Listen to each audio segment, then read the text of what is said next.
Hi, my name is Dr Sophie Bostock and I'm a sleep evangelist. That means I spend most of my year trying to help people to get more of something they enjoy that makes them feel good, healthier and more productive. And best of all, it's absolutely free. But there is a hitch. There is such a thing as too much sleep.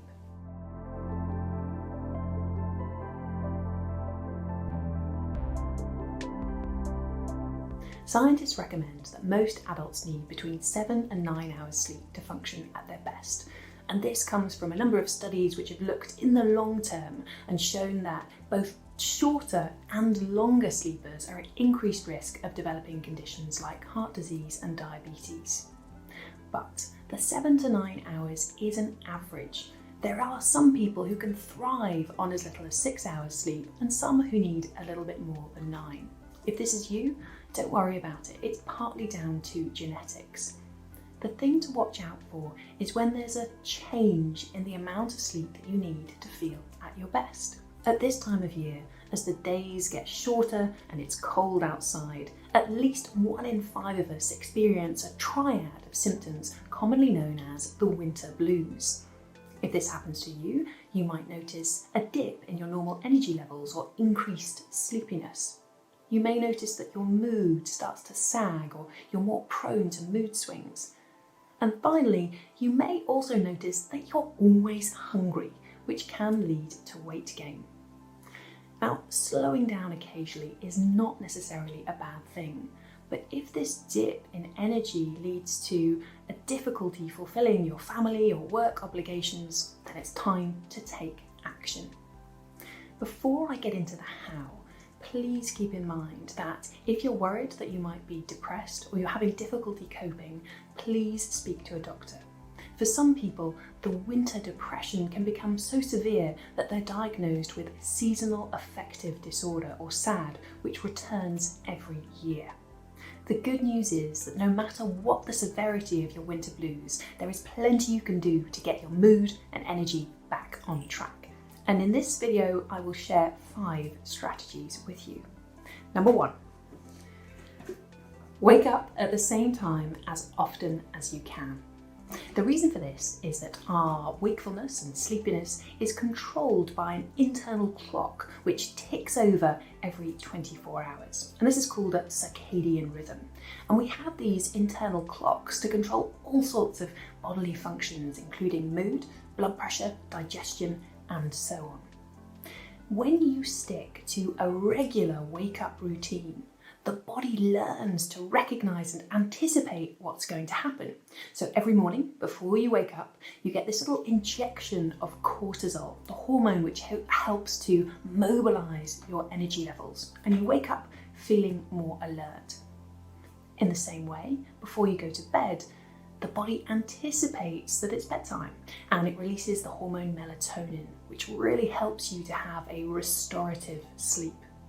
When you have very haphazard routines or a lack of routine, the body can't anticipate things in the same way, and so it delays the onset of these hormones, and it's not unusual to feel more sluggish in the morning and to struggle to sleep at night. So simply by waking up at the same time each day, you can improve your energy levels. Now, if you're a shift worker listening to this and you can't get up at the same time each day, don't worry. There is still plenty that you can do to help your internal rhythms to act in sync. So number 2 is to get a good injection of bright light every morning. Why is this important? Well, light lands on receptors in the back of the eye and sends a message to a master clock in the brain that it's daytime and it's time to be alert. The problem in the winter is that there is less natural light around, and more of us rely on electric lighting, which is actually thousands of times less intense than natural sunlight. So to increase your levels of alertness through the day, the ideal thing is to get outside as often as possible, and particularly first thing in the morning. You might also want to move your desk next to a window if you're working from home. If you're suffering from SAD, you might need a little extra help, and the first line treatment is actually to use one of these. This is a SAD lamp, and if I switch it on, it's going to flood my eyes with this incredibly intense light. This gives me 10,000 lux, which is the equivalent to what you'd get if you stepped outside on a balmy summer's day. And this bright light, used for about 30 minutes every morning, can help to reset the clock and improve both mood and energy, especially in the morning. So if bright light really helps to improve your energy levels in the morning, what does that mean for before bed? Well, it's logical that you then want to turn down the lights. So, number 3, an hour before bed, set an alarm on your phone to remind you to switch off as much as possible the overhead lights so that you're just relying on a dimmer switch or on table lamps. And perhaps most importantly, make sure that your bedroom is really dark, either using blackout blinds, or if you don't have access to those, then maybe using an eye mask. The more light that surrounds you when you're trying to sleep, the less likely it is that you'll get a good dose of melatonin, which helps you have that kind of restorative slumber. You might also want to try a pair of these. These are blue light blocking glasses, and the idea of these is that they block the wavelengths of light which are particularly alerting.